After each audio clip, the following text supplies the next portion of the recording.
DC shenanigans. Harry Reid has been aggressively making a fool out of himself on and off the Senate floor. Listen.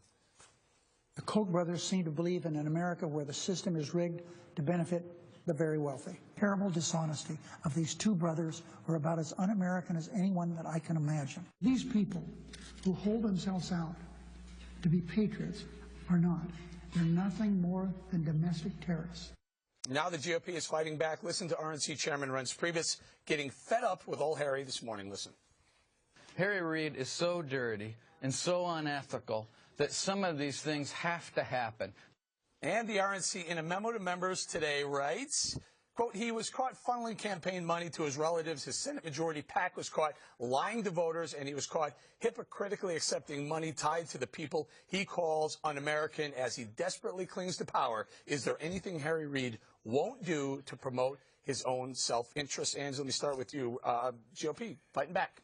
Good. They should take whacks at him, and I think they're raising a lot of money doing it. If you look at the latest Rasmussen poll of members of Congress, Harry Reid is below Nancy Pelosi. He's the lowest one at 26% approval rating. So they're raising a lot of money, likely, on going after Harry Reid. Is he corrupt? Yes. Is he a liar? Yes.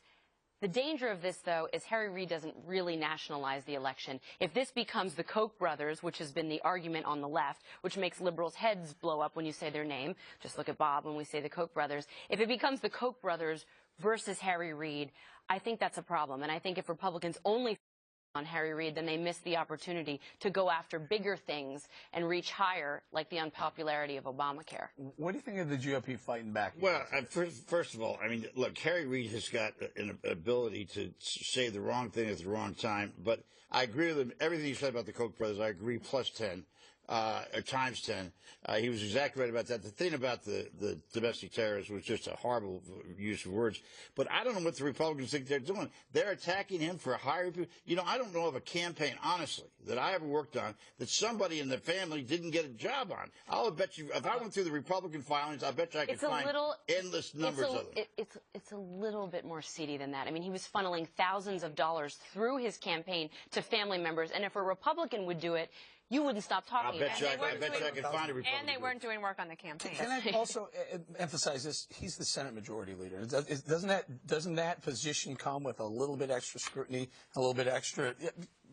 I don't know. We should hold him in higher regard. I would think so. That, right? Yes, absolutely. So either Harry Reid is deliberately making these kind of comments because it's helping him either his own personal brand, or he is making money off of it through political things, because they do. You know, he doesn't want to have egg on his face in November if the Senate were to flip to Republicans. The other thing is, it could be that he just has extremely bad judgment, in which case his staff needs to help control it better. But on the RNC side, what the Republicans are doing today, it wasn't necessarily just for attacking Harry Reid. This was a signal to donors to the Republicans that, yes, we have fight, we have fire in the belly, and we will stand up and we're going to punch back. And the donors like to see that. So there was a political strategy from their perspective, too, and probably a good one. Good timing? I don't know. This whole GOP is fighting back thing by raising money against someone you should have beaten a couple of years ago. That's the sad point, is that you let these jerks in, so you got to raise money against them. Why don't you beat them in an election so you don't have this problem, so there are no Harry Reids? Find a candidate that could beat Harry Reid.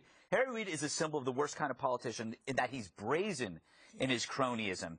His thirst for power, he does not hide. That's why it bothers him. He's like a created in a lab. He's equal parts evil, and he's got a voice like you're bathing in spoiled milk. You know something? I could have taken you out there and beaten him the last time. That's my point. The Republicans have this incredible ability to come up with the biggest jerks with the worst backgrounds, and they do it year in and year out. Well, she wasn't a jerk. But some of the best things going for the GOP are people like Nancy Pelosi and Harry Reid, because in midterms, they do give us ways to raise money. And Harry Reid, look, he is Joe Biden, but much less fun. He has a history of making really off-the-wall comments. Like, he said once that if a jobs bill didn't go through, that men would be at home, they wouldn't be working, and they would beat their wives. Right. And he says that he should be beatable, but you put up this crazy woman against him. Let's take it one step further. The Democrats made him Senate Majority Leader. What does that say about the other Democrats in the Senate?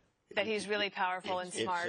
It's a lot more complicated than that, Eric. Okay, Bob, but oil and gas. I mean, really? It takes a while to work yourself up through the leadership. Yeah, isn't it a reflection on you who you bring up and make your leader who you vote for? I think if you look at Harry Reid got on the leadership track years ago, it's very tough to beat a leader when they get up. Well, listen, there are leaders who've been removed as leaders as well.